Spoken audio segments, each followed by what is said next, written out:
আমি আল্লাহ পারিশ্রমিক দিব না, সুসংবাদ দিব না, ক্রেস্ট উপহার দিব না। এটা কেমনে হতে পারে? সুবহানাল্লাহ কইবেন না? তাহলে আল্লাহর আনুগত্য, রাসূলের আনুগত্য, আল্লাহকে ভালোবাসা, রাসূলকে যদি শ্রেষ্ঠ ভালোবাসা যায়, আল্লাহ যে সুসংবাদ দিয়েছেন, আমি হুমায়ুন আহমদের কণ্ঠে নয়, আল্লাহর কণ্ঠে শুনুন। আল্লাহ বললেন ওয়ায়াগফির লাকুম যুনুবাকুম আল্লাহু গফুরুর রহিম।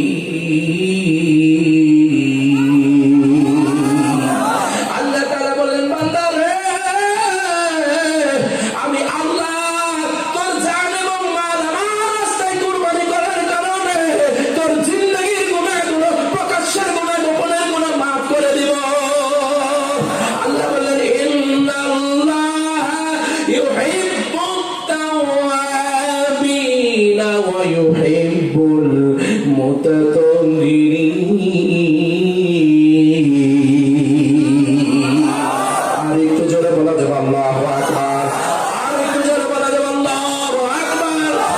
আল্লাহ বললেন ইন্নাল্লাহ নিশ্চয়ই ইউহিব্বুত তাওয়াবিনা, যারা এমন ভাবে আত্মসমর্পণের মাধ্যমে তওবা করতে পারবা, এমন ভাবে তওবা করলে তওবার দরজায় জোশ খেলে যাবে। আর তওবার দরজায় যদি জোশ খেলে যায়, রংপুরের মুসলমান আল্লাহ সুসংবাদ দিলেন ওয়ায়ুহিব্বুল মুতাতাহহিরিন। আল্লাহ বললেন বান্দা রে, আমি আমার পবিত্র কল তোমার জন্য বের করে পবিত্র কলের জায়গা দিয়ে দিব। আল্লাহু তাকবীর। ওই পবিত্র কলে আমাদের জায়গা হোক, আমরা কি চাই? ওই পবিত্র কলে জায়গা করে নিয়েছেন সাহাবা, রাশিদিন। আমরা ওই তালিকায় অংশগ্রহণ করতে চাই, চাই না? চাই না? আল্লাহ কবুল করুন জোরে করে আমি।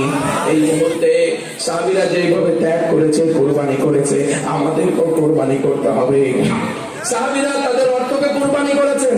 হযরত আবু বকর সিদ্দিক, চারজন প্রধান খলিফার মধ্যে অন্যতম হলো হযরত আবু বকর সিদ্দিক, ঠিক না ঠিক? রাদিয়াল্লাহু তাআলা আনহু। তিনি এমন সম্পদের মালিক ছিলেন, এমন টাকা পয়সার মালিক ছিলেন, গবেষকরা গবেষণা করে বলেছেন এই গোটা পৃথিবী তার অর্থ দিয়ে 6 মাস পরিচালনা করা সম্ভব ছিল। আমার নবীর প্রথম স্ত্রী হযরত খাদিজাতুল কুবরা রাদিয়াল্লাহু তাআলা আনহা, ঠিক না ঠিক?